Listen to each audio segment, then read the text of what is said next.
بسم اللہ الرحمن الرحیم۔ السلام علیکم، میں سید اعجاز حسین کاظمی آپ سے مخاطب ہوں۔ میں اب تک 233 آیتیں سورہ بقرہ کی جناب جوادی صاحب کی ترجمے اور تفسیر کے ساتھ پیش کر چکا ہوں۔ اب آگے اس ایپیسوڈ میں 234 سے 237 ان 4 آیتوں کی ترجمہ ہوگا، تفسیر ہوگی، اور اس کے بعد جو مشکل الفاظ ہیں اس کی تشریح ہوگی، اور تشریح اور تفسیر کے بعد ان آیتوں سے کیا فائدے حاصل ہوئے وہ فائدے کا ایک آئٹم رہے گا۔ اس طریقے سے ہر ایپیسوڈ میں یہ 3-4 چیزیں میں آپ کو پیش کر رہا ہوں، اور اس کی تلاوت کے لیے ہم نے تو ان کی آواز چنی ہے جناب قاری عبدالباسط صاحب کی۔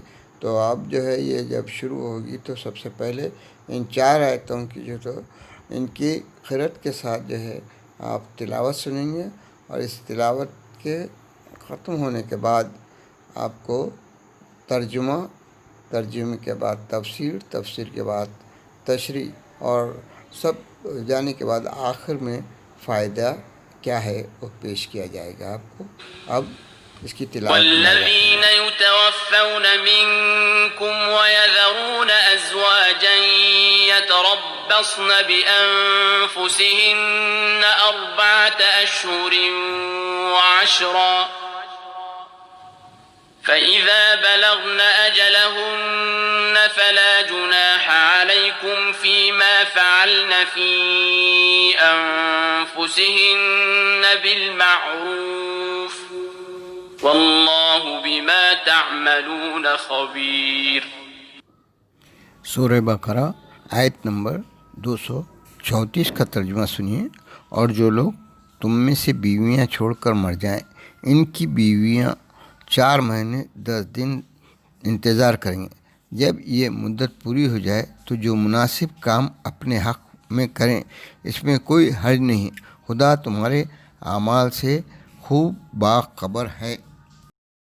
آیت نمبر 234 میں یہ ہے کہ ان کی بیویاں 4 مہینے 10 دن انتظار کریں گی۔ یہاں پر یہ کیا ہے، یہ جو اس کی تفسیر میں لکھے ہیں، یہ حکم غیر حاملہ عورتوں کا ہے۔ حاملہ عورتوں کا عدہ وضع حمل تک ہے، جس کا اعلان دوسری آیت میں کیا گیا، اور کوئی تخصیص نہیں کی گئی۔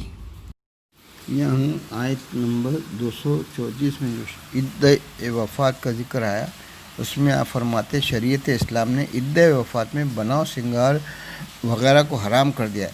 عدہ گزرنے کے بعد عورت ایسا کوئی مناسب کام کرے تو کوئی حرج نہیں، اور نہ کسی کو ٹوکنے کا حق ہے۔ ولا جناح عليكم فيما عرضتم به من خطبة النساء أو أكننتم في أنفسكم علم الله أنكم ستذكرونهن ولكن لا تواعدوهن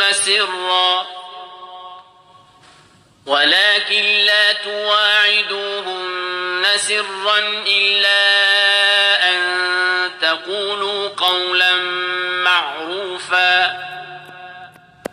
ولا تعزموا عقدة النكاح حتى يبلغ الكتاب أجله واعلموا أن الله يعلم ما في أنفسكم فاحذروه واعلموا أن الله غفور حليم۔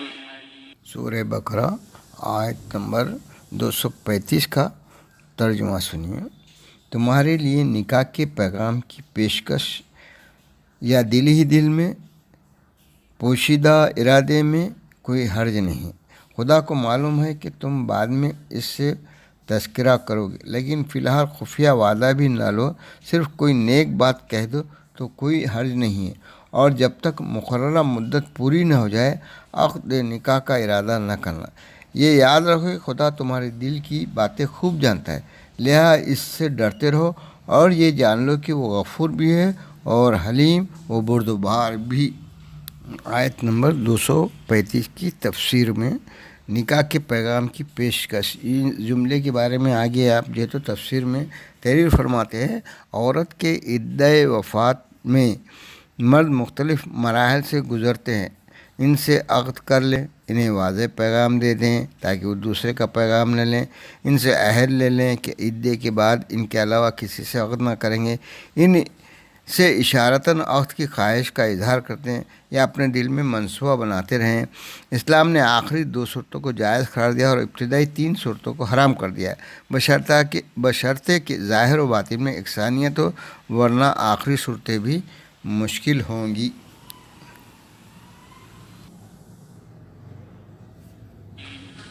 لا جناح عليكم إن طلقتم النساء ما لم تمسوهن أو تفرضوا لهن فريضة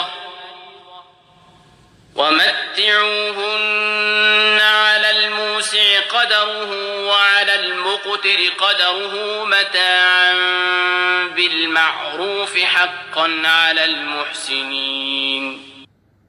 سورہ بقرہ کی آیت نمبر 236 کا ترجمہ سنیے۔ اور تم پر کوئی ذمہ داری نہیں ہے اگر تم نے عورتوں کو اس وقت طلاق دے دی جبکہ ان کو چھوا بھی نہیں ہے اور ان کے لیے کوئی مہر بھی معین نہیں کیا ہے، البتہ انہیں کچھ مال و متاع دے دو، مالدار اپنی حیثیت کے مطابق اور غریب اپنی حیثیت کے مطابق۔ یہ متاع بقدر مناسب ہونا ضروری ہے کہ یہ نیک کرداروں کا ایک حق ہے۔ سورہ بقرہ کی آیت نمبر 236 میں مال و متاع کا جو ذکر ہے وہاں پہ آپ تشریح کر رہے ہیں کہ متاع وہ مال اور لباس وغیرہ ہے جس سے زندگی میں استفادہ کیا جا سکے۔ یہ متاع ایسے متعلقات کے علاوہ اور کسی کے لیے ضروری نہیں۔ وَإِن طَلَّقْتُمُوهُنَّ مِن قَبْلِ أَن تَمَسُّوهُنَّ وَقَدْ فَرَضْتُمْ لَهُنَّ فَرِيضَةً فَنِصْفُ مَا فَرَضْتُمْ إِلَّا أَن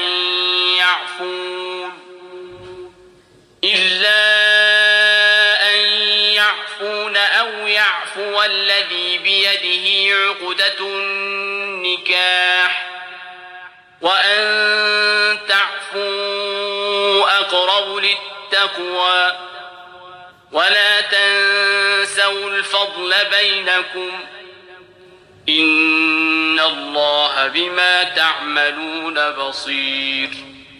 اب سورہ بقرہ کی 237 نمبر کی آیت کا ترجمہ سنیے۔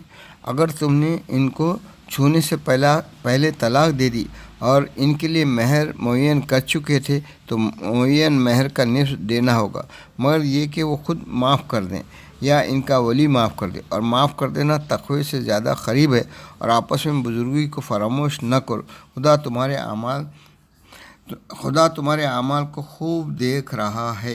سورہ بقرہ کی آیت نمبر 237 میں یہ جو لفظ ہے بے یدیہ، جو اس میں آپ تشریح میں دیتے ہیں، بعض حضرات نے اس لفظ سے ولی کو مراد لیا ہے اور بعض نے خود شوہر کو، یعنی زوجہ اپنا نصف معاف کر دے، شوہر اپنا نصف اور کل عطا کر دے، جسے تقوی سے قریب تر اور بزرگی سے تعبیر کیا گیا ہے۔ اب ان آیتوں کی تفسیر اور تشریح کے بعد فائدے میں آپ دے رہے ہیں۔ واضح ہے کہ متاع نقد نہیں ہے، اس لیے کہ نقد جنس بننے کے بعد ہی قابل استفادہ ہوتا ہے، اور متاع کا ذکر اس لیے ہے کہ نقد کا دینا باعث توہین ہو سکتا ہے لیکن جنس کا دینا نہیں۔ اب اسی سورہ کی آیت نمبر 237 میں یہ جو جملہ ہے وَإِن طَلَّقْتُمُوهُنَّ، اس کے بارے میں آپ دے رہے ہیں کہ ان تعافو کا مخاطب شوہر ہے، لیکن بیدہ عقد النکاح سے مراد عورت کا ولی ہے، اور اسی لیے اس کے واسطے غائب کا صیغہ استعمال ہوا ہے۔ اب اور فائدے میں آپ بتاتے ہیں، آیت نمبر 236 میں 2 مسائل کی وضاحت کی گئی۔ نمبر 1 مباشرت اور تعین مہر سے پہلے طلاق دینا جائز ہے۔ طلاق میں ان امور کی شرط نہیں۔ مباشرت سے پہلے طلاق دینے کی صورت میں اگر مہر معین نہ ہو تو شائنہ شان ہدیہ دے جو عورت کے ایثار کا بدل بن سکے۔ محسنین کا مطلب یہ نہیں ہے کہ صرف احسان ہے، بلکہ در حقیقت ایک حق ہے جس کا احساس نیک کردار افراد ہی کو ہو سکتا ہے۔